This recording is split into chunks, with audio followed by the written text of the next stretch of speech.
Janis Joplin, Madonna, and Mother Teresa walk into a bar. I didn't have anything beyond that.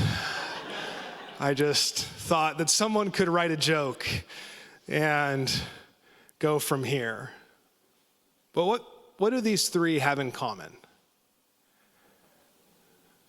Very quickly, you could be like, I have no idea.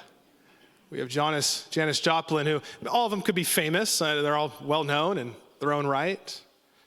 But you also have a bit of an extreme with maybe someone in the center that might hold the tension of the two. Janis Joplin overdosed by the age of 27.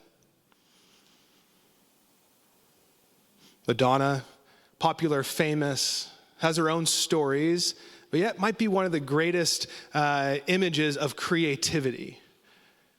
And you have Mother Teresa, who over and over again, day in, day out, came in touch with those who were the furthest from the center, those on the margins, those that were forgotten, those that had nothing. Her heart continued to be soft, and yet her feet becoming harder and harder and harder. What could these three possibly have in common? Ronald Rolheiser talks about each three of these in one of his books, and he says that what links the three is a word called eros, E-R-O-S. And it's the idea of energy. There is something inside of them driving them. There's a passion. There's a system of belief. There's desires. And each of them wield this eros in a very different way. But it's the same thing across the three that they each have, and he argues that it's the same thing that each and every one of us have inside of us. That we have an energy about us. We have passions, we have beliefs, we have things we want to do. We have things we want to give ourselves to. We have things we don't want to do, yet still find ourselves doing from time to time. Unless that's just me. But we have an eros about us that would beg the question of not do we have it, but more, what do we do with it? And it seems that these being maybe the epitome of the wavelength of this, that we can find ourselves gravitating towards one right now. If we reflect on our life and we think about our passions and desires, the decisions that we're making, the things in which we're giving ourselves to, maybe it's that the eros is more so controlling and guiding us. That's maybe where we can find a Janis Joplin, for example. That there's something so powerful within that seems to be taking over again and again and again to the point of destruction. And or you have Mother Teresa that maybe in what we would consider, I don't know, what I consider its fullness of guiding and controlling that eros is one of the most beautiful examples of what it looks like for that eros to be on behalf of other people. To bring good and change and beauty into the world in its most extreme ways. So for you this morning, for I this morning, where do you find yourself in relation to the eros inside of you? The energy, the desire for creativity, the desire for you to create and to wield your own way. Are there things in which you give yourself to, or the things in which you find yourself trying to resist? Or the things that feel overwhelming and you can't control? Where do you see beauty happening in your life? Where do you see goodness happening in your life? And we're going to hang on to that for just a little bit as we enter again into the third week of our series, East to West. And this is an interesting series in that depending on where you're at in life, whether you're outside of church and faith, whether you're skeptical of church and faith, whether you've been in church and faith for a long time, you consider yourself a Christian and following the ways of Jesus, one of the realities is that you and I right now in this time and space would be considered a part of the West. One of the newest ages of civilization here in America, that we are on the heels of the East. If you think about anywhere on the eastern part of the map, there is much more history there. There is much more lineage there. You could argue that there's much more meaning made there. And for you and I, we have a certain way of reading the Bible. We have a certain way of relating to God that could be very different than the way that the East would read it because our cultures are so vastly different, that we as a people are so vastly different. And I wonder if we could benefit from actually trying to pull ourselves out of the West and into the East for a moment. And for some of us, that might feel weird. That might feel like, well, I've lived here and I've read the Bible in this certain way and I've understood it to be this way and I take it some literal positions on things and I have that. And I might disrupt us a little bit if you haven't been around the last 2 Sundays.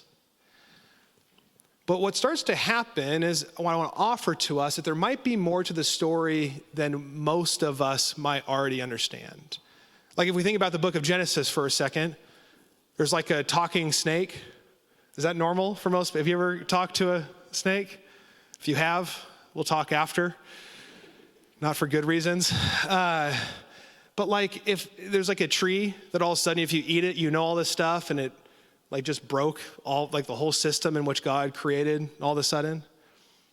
A couple of people are just like naked and then they like put leaves on at some point. Like there's like some weird stuff at the very beginning of all things, yet it might be the very starting point for you and I to revisit in a different way to make more sense of now. Because I believe that it's more than just a talking snake. I believe that it's more than just a couple people, whether naked or clothed, just trying to figure a couple things out. I believe it might be more than just you and I having a simple sense of what was happening in those early stories that actually over 2,000 years ago, it could make sense of our lives right now. It could make sense of eros in our lives right now. It could make sense of our desires and our passions and our gifts. It can make sense of what's broken and what we desire to be healed and to be made full. So, a couple thoughts. And I've said these each week, and then we're going to jump into the book of Genesis. First, any act of communication, including God's communication in Scripture, can only convey meaning within a particular language and historical, cultural context. The Bible, this might be a big thought, was not written for you. Like you sitting right now, when you read it, someone wasn't thinking, I'm going to write it for those people that are sitting on the corner of Washon and Floridora in the year 2024. Like they didn't have that thought when they wrote the Bible. And guess what? They lived in a very different time. Culturally, the language they used, the understanding that they had of the world and of people, it was so vastly different. I know it's challenging because you and I, at least I think I'm at the center of like the world. Like everything revolves around me as an American and like we're like this new age thing. But it's not the case with the scriptures, but that doesn't mean that it still might not be for us. Secondly, the Bible is an ancient text, though often as Western people, we don't treat it like one when it comes to interpreting Genesis chapter 1. Again, we try to make certain reasons of the talking snake. We try to make certain reasons of the waters and the land separating to create all things. And our brains, post-enlightenment, try to reason scientifically with everything. But you know who didn't really have science? Ancient Israelites. They had ways of trying to make sense of things, if we call that science, but they didn't have science in the way that we understood it. So the way in which they write, what they're doing, is vastly different than the way that our brain technically, or like very, very quickly goes to. This literal mind that you and I have to make sense of things. So what I'm going to ask us to do is we're going to read the story of Cain and Abel. A little bit familiar with that? Yeah. God's a bad parent. Cain gets mad. Abel dies. That's like short of it. So we're going to read that. Now, what these can oftentimes be called are lullaby passages. We've all read them, not all, but many. We've heard them. And we kind of just go through like, well, that's a weird story. Not sure what to do with that. Let's keep reading. Let's get to that point where like Jesus is on the scene because that makes a little bit more sense to us. But what I want you to do is think, what doesn't make sense here? I'm going to read a little bit slowly, but what doesn't make sense? What's not adding up? And if you've been here for the last 2 Sundays, what might this be connecting to? You guys ready? Okay, here we go. Adam made love to his wife Eve. Okay, so making love. Okay, no, that's the same. And she became pregnant and gave birth to Cain. She said, with the help of the Lord, I have brought forth a man. Later, she gave birth to his brother Abel. Now, Abel kept flocks, and Cain worked the soil.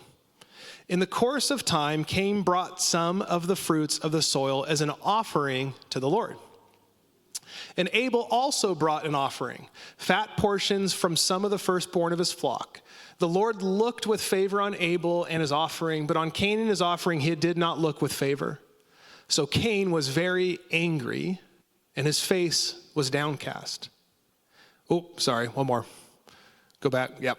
Then the Lord said to Cain, "Why are you so angry? Why is your face downcast?" Next one. "If you do what is right, will you not be accepted? But if you do not do what is right, sin is crouching at your door.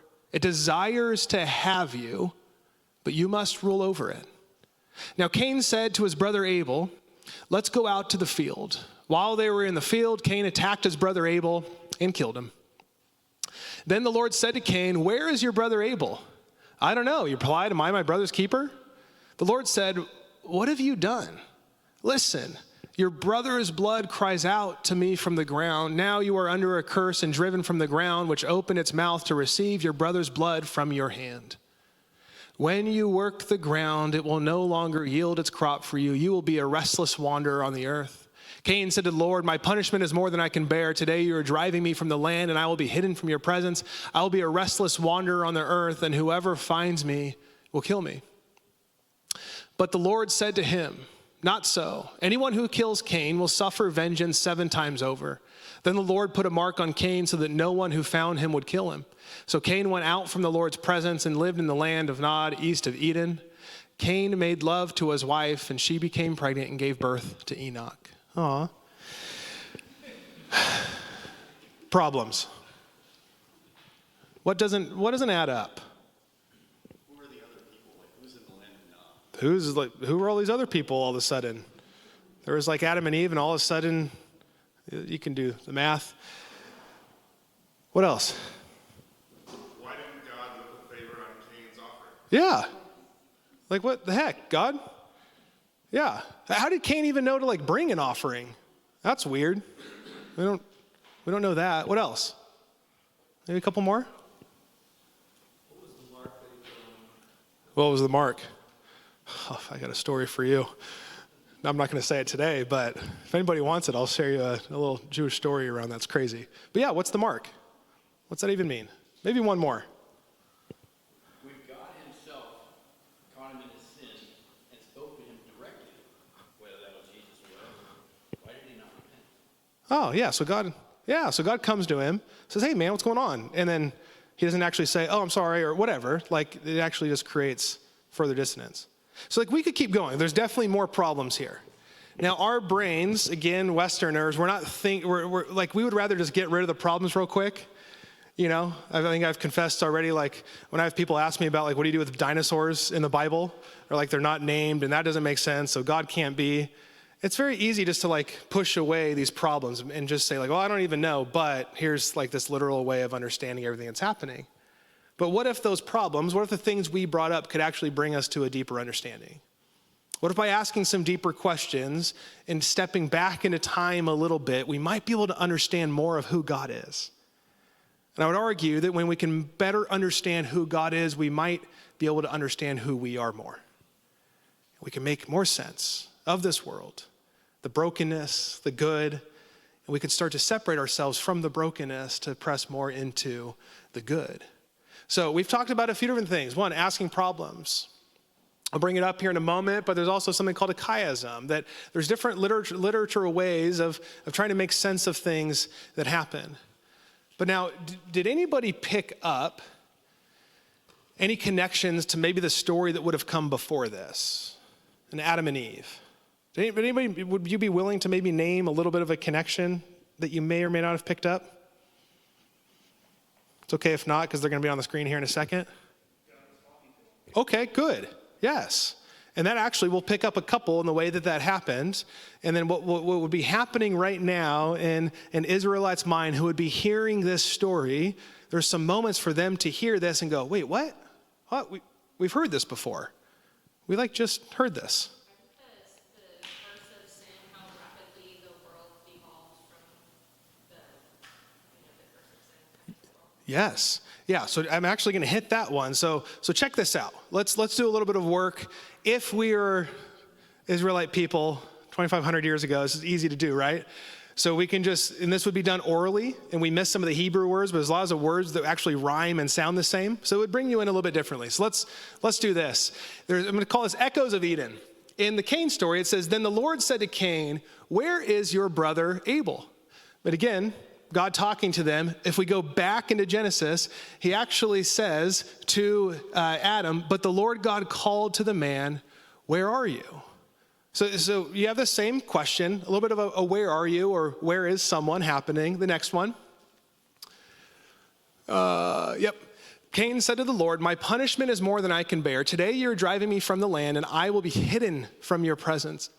I'll be a restless wanderer on the earth, and whoever finds me will kill me. Back, if we go into the story of Adam and Eve, just the chapter before, he answered, I heard you in the garden, and I was afraid because I was naked, so I hid. This hiding becomes a pattern, just the chapter before. Next one. When you work the ground, it will no longer yield its crops for you. You will be a restless wanderer on the earth. Go back a chapter. So the Lord God banished him from the Garden of Eden to work the ground from which he had been taken. One more. Now you are under a curse and driven from the ground, which opened its mouth to receive your brother's blood from your hand. When you work the ground, it will no longer yield its crops for you. You will be a restless wanderer on the earth. Cursed, chapter back, curses the ground because of you. Though painful toil, you will eat food from it all days of your life. It will produce thorns and thistles for you, and you will eat the plants of the field. By the sweat of your brow, you will eat your food until you return to the ground, since from it you were taken. For dust you are, and to dust you will return. There's more, but let's just stick with those four. If we go to the next slide, this sums them up a little bit. Both Adam and Cain hear the divine question, yea, where are you? Both Adam and Cain express fear and hide from God. Both Adam and Cain are condemned to experience difficult farming, and both Adam and Cain suffer exile. So an ancient Israelite would be picking this up. Like, wait, hold on, we've heard this before. But this one's a little bit different in the progression of sin. The actual havoc that it starts to wreak increases. So check these out one point at a time. Yea, where are you? In the Garden of Eden, God seeks the whereabouts of a temporarily missing person in Adam. In the story of Cain and Abel, the person he seeks, Abel, is gone for good. Next one.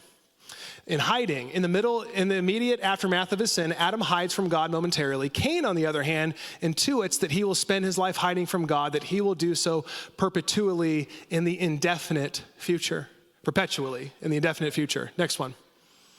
Difficulty farming, Adam will have to wrest bread out of the ground by the sweat of his brow. He will have to work to till the land. He will have to fight weeds and thorns, but at the end of the day, he will still have his bread.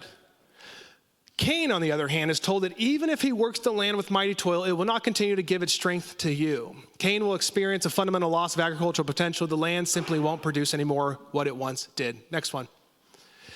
Exile. Before eating from the tree, Adam and Eve called paradise their home. Now they will have to leave these idyllic environments to build a new home elsewhere. Cain, too, will suffer exile, but of a different magnitude altogether. No matter where he seeks to build his home, the land will not graciously offer him shelter.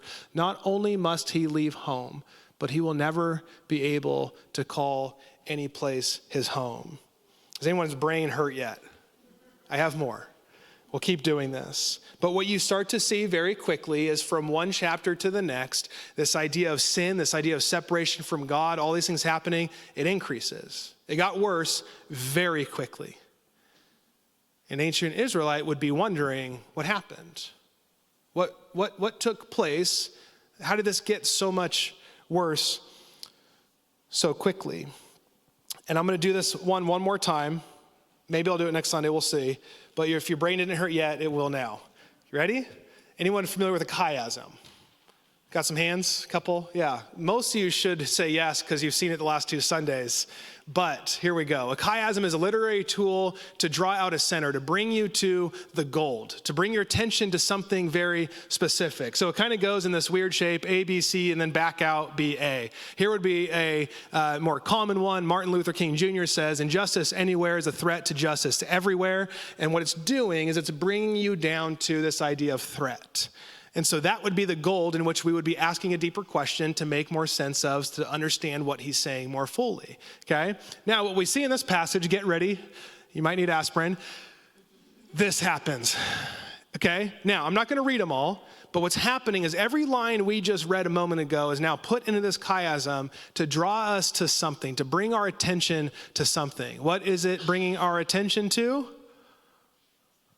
The moral of the story. Good job, students. Yay, good. What's the moral of the story? Well, it'd say it's found in 7a and 7b. If you do what is right, will you not be accepted? But if you do not do what is right, sin is crouching at your door. It desires to have you, but you must rule over it. Ancient Israelite will also be thinking about what God had said to Eve. Your desire will now be for your husband, and he will rule over you. Actually, if we did all the work, it would sound a little bit different than what our English translation would say. But they would be drawn back to Adam and Eve again. So what is happening? What's this desire? What's this thing that's crouching at our door? What do you mean I get to rule over it? And they would be asking questions deeper and deeper and deeper to make sense of what happened inside of and with Cain to his brother Abel.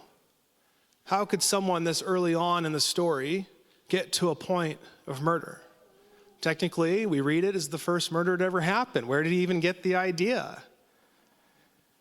And now we can start to try to figure things out. You have Cain who brought this offering to God just like his brother. Imagine any good parent where their two kids bring them a drawing. Now we know one might be half decent. Odds are one's not going to be great at all. They're like, hey, I made this drawing for you. And you're like, oh, what is it? And you have no idea. And oh, look, it's the trees and the sun. You're like, thank you for telling me about your abstract art because that did not make sense to me. But what would any good parent do? Whether it was a good drawing or not, they would hang it on the fridge and they would tell their child, good job. You're not going to sit there and pick apart their art at the age of 5. But here it seems that God doesn't treat Cain that way. He turns towards Abel's offering, Abel's sacrifice to the Lord, Abel's generosity of what he was able to produce. So something happened with Cain, where maybe Cain's offering didn't make as much sense, to where God didn't look at him and say, oh, thanks for bringing an offering also, I'm going to put that on the fridge. He turned from him. And then Cain does something. What does he do? He gets angry, and his face becomes downcast. He has a response to God that if we just go one chapter back, what happened with Adam and Eve once they knew that they were naked? Shame. They were now ashamed of who they were. Something that they weren't ashamed of before. Something that was good and beautiful and right. And what's very interesting is the way that God actually then talks to Cain. He goes to him with a what? A question. Why are you so angry? Why is your face downcast? Look, if you do what is right, will you not be accepted? To do good. But if you do not do what is right, then sin is crouching at your door. If there's ways in which you and I are separate, Cain, if there's ways in which you're not living in the ways in which I created you to live, there's something sitting there. And guess what? It desires to have you. Do you know what sin desires? You. Do you know what shame desires? You. Do you know what guilt desires? You. You have something at the door constantly trying to pray, to be let in, to take over, to separate you and I from the love of God. But you must rule over it. That's a weird thought. So I just got to grit my teeth and get tighter with my hands and I got to figure this out. This is where you might have people who would kind of get bad things beaten out of them in some ways. Like if you just feel enough pain when you have that thought, then maybe it'll go away eventually. What does that even mean? Because I don't know about you, but like Cain, who his younger brother brought an offering that his God smiled upon, very quickly, what starts to creep in if you have shame? Well, he starts to have fear. He starts to have anxiety. He starts to have insecurity. And it produces something in him called anger. And then his head gets downcast. He can't even look at God in the eye anymore. There starts to be this separation that doesn't seem to fully add up. There's a quote here I'm going to read, and we have just one more point, and then we're going to wrap up. This would be someone who understands Eastern religion. Cain brings the quintessential average gift to his creator. There's much more to this, but we can deem it as average. And the Almighty, the great parent in the sky, takes Cain aside to have a little talk with him about all this. Why are you angry and why is your face fallen? He asked Cain. Your anger and depression are out of place. Because again, that question why, if we work back the Hebrew, it's God knows why. But he's trying to say, it's not where I would have you. I actually wouldn't have you be downcast and in shame right now. For the ball is entirely in your court. If you do well, if you guide your powerful desire to create along with me, you can lift up your face. I'm going to pause at the end of this one. Okay, lift up your face. A gift that expresses gratitude will always be accepted by your Creator, and you can look yourself in the eye in the mirror after giving it. What he's saying right here is you can actually be in control. The eros that you have, that Janis Joplin, that Mother Teresa, that Madonna have, there's an engine inside of you. Well, an engine that does not have a steering wheel could find itself running off. But if you can keep your hands on the wheel of the desires and the passions and the energy of the creativity that you have, you might have a way of working with God to create beautiful things.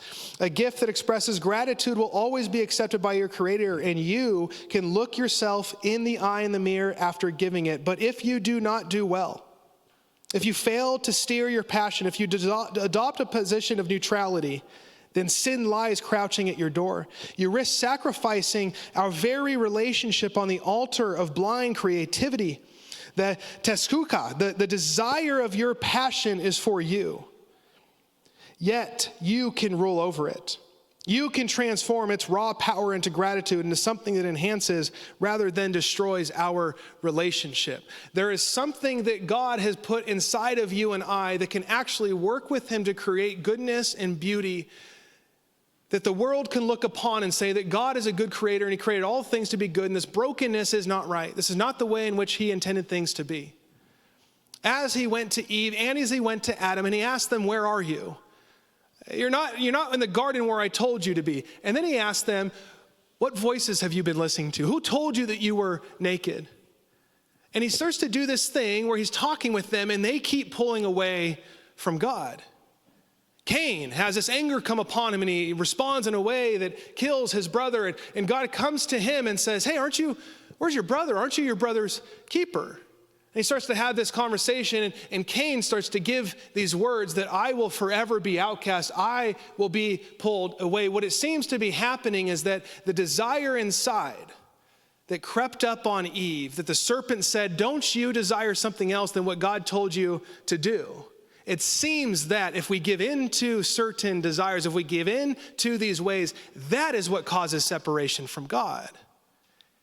Notice, still to this point, God has not said anything accusatory of Cain, and even before this, of Eve, in regard to who they now are. But what He's trying to undo is the way in which they started to see themselves. Other words, God's position on humanity hasn't changed. This can be a weird thought, especially for us in the West. This can be a very weird thought because the starting point oftentimes is that you're a sinner, God hates you, and you need to now do something about it so that He can love you. But it doesn't seem, when things are going wrong, that God's position on humanity changes. But what does happen? Humanity's position on themselves has. Shame creeps in and says, you can no longer look in the eyes of God. You no longer are worthy to receive the thing in which he has placed you in that is good and right and beautiful. That when you mess up, your face needs to become downcast. When things aren't going your way, we need to get angry. Over and over again. And then we now think ourselves as being pushed out and exiled away. Now, does God eventually draw boundaries to say, man, this is not the way it was supposed to be. Here's what I'm trying to do. But he does things like put a mark on Cain's head and say, but here's the thing. Here's the way in which I'm going to act this. And again, there's so much more there. I am going to continue to meet you where you're at. I'm going to continue to work with you as humanity, though you have shame, though you have guilt, though you have fear, though you have insecurity. You don't have to, though. You don't have to. You don't have to let the eros inside of you be controlled. If we think about the shame in which Eve first experiences, and we think about their nakedness and they are covered with something, what most would say is that the power of creativity was now exposed because we're thinking about the thing that can create the most, which would be our kids in the room area. Meaning, they have been overcome with the amount of power they now have to create. They now have something inside of them that they can choose to create bad or they can choose to create good. We can choose to sow bad or we can choose to sow good. That we can be the ones who create or we can create with God. Is this not the thing that leads to wars? What are you and I creating? And what's our starting point? Today, this morning, I invite the worship team up to close us out. I would ask you, in a very technical way of getting there, where is shame taking hold of your life? What are the ways in which you feel like you can't look God or someone in the eyes? Where might God be coming to you right now and saying, why is your face so downcast?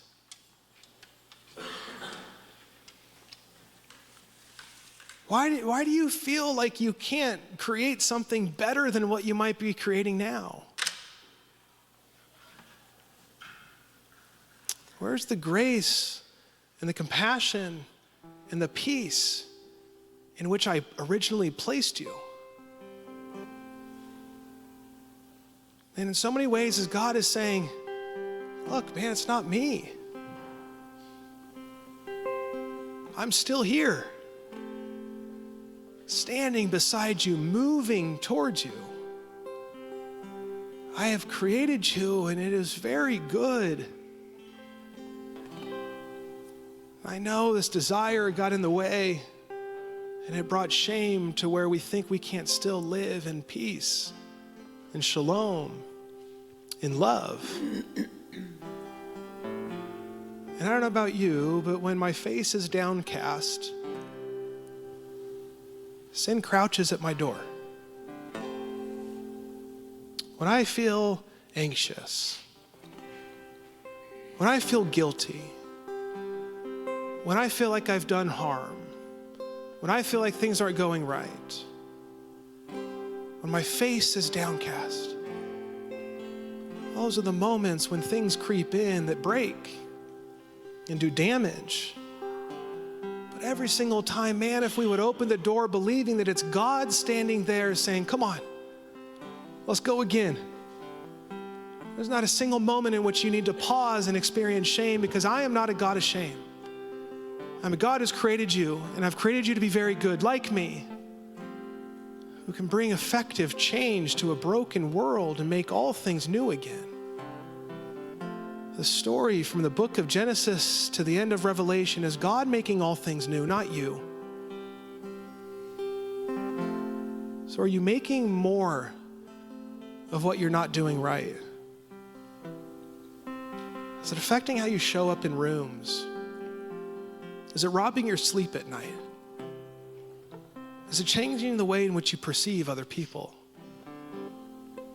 Because that would not be of the Lord for you. His loving kindness draws near day in and day out and says, come on, pick up your head. Look me in the eyes.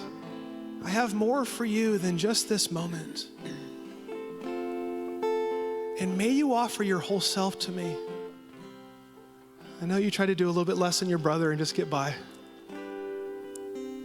But man, I will return so much more to you. Come and walk my ways. Why don't we stand?